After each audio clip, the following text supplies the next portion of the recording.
অন্তর্বর্তী সরকারের উদ্দেশ্যে বিএনপির ভারপ্রাপ্ত চেয়ারম্যান তারেক রহমান বলেছেন, নির্বাচন দিন। দেশকে রক্ষা ও ভবিষ্যৎকে নিয়ে ভাবতে হলে নির্বাচনের কোনো বিকল্প নেই। আজ শনিবার চুয়াডাঙ্গা জেলা বিএনপির কাউন্সিল সম্মেলনে প্রধান অতিথির বক্তব্যে ভার্চুয়ালি তিনি এসব কথা বলেন। তারেক রহমান বলেন, সকল রাজনৈতিক দল মিলে আমরা এই অন্তর্বর্তী সরকারকে সমর্থন দিচ্ছি। দেশের মানুষের হাতে ক্ষমতা ফিরে যেতে নির্বাচন প্রয়োজন। তিনি বলেন, দেশের উন্নয়নের জন্য সংস্কারের প্রস্তাব ৩১ দফা দিয়েছি আমরা। সংস্কার একটি চলমান প্রক্রিয়া, একজন শুরু করবে আর একজন টেনে নিয়ে যাবে। অন্তর্বর্তী সরকার নিরপেক্ষ ও সত্যিকারের নির্বাচন অনুষ্ঠিত করতে পারলে জনগণ তবেই জনপ্রতিনিধি বাছাই করতে তাদের ভোটাধিকার প্রয়োগ করতে পারবে। অনেকের মনে প্রশ্ন, আমরা কেন বারবার নির্বাচনের কথা বলছি, জানিয়ে তিনি বলেন, আমরা বিশ্বাস করি অন্তর্বর্তী সরকার একটি নির্বাচন অনুষ্ঠিত করতে পারবে। এর ফলে সংসদে যারা জনপ্রতিনিধি বাছাই হয়ে আসছে তারা সংসদে বসে আলোচনার মাধ্যমে সিদ্ধান্ত গ্রহণ করতে পারবে কিভাবে দেশের প্রত্যেকটি সেক্টরের সমস্যা সমাধান করা যায়। সকল সংস্কার বাস্তবায়ন সম্ভব প্রকৃত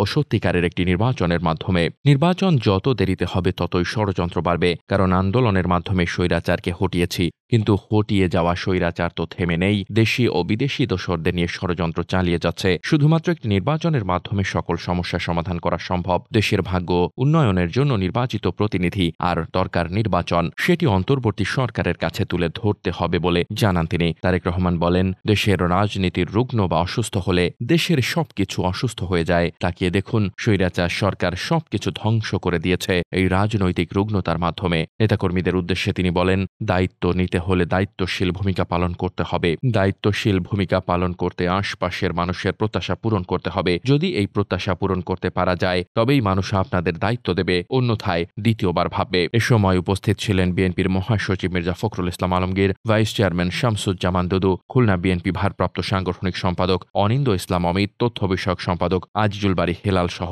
চুয়াডাঙ্গা জেলা বিএনপির বিভিন্ন পর্যায়ের নেতৃবৃন্দ। ডেস্ক রিপোর্ট, বার্তা বাজার।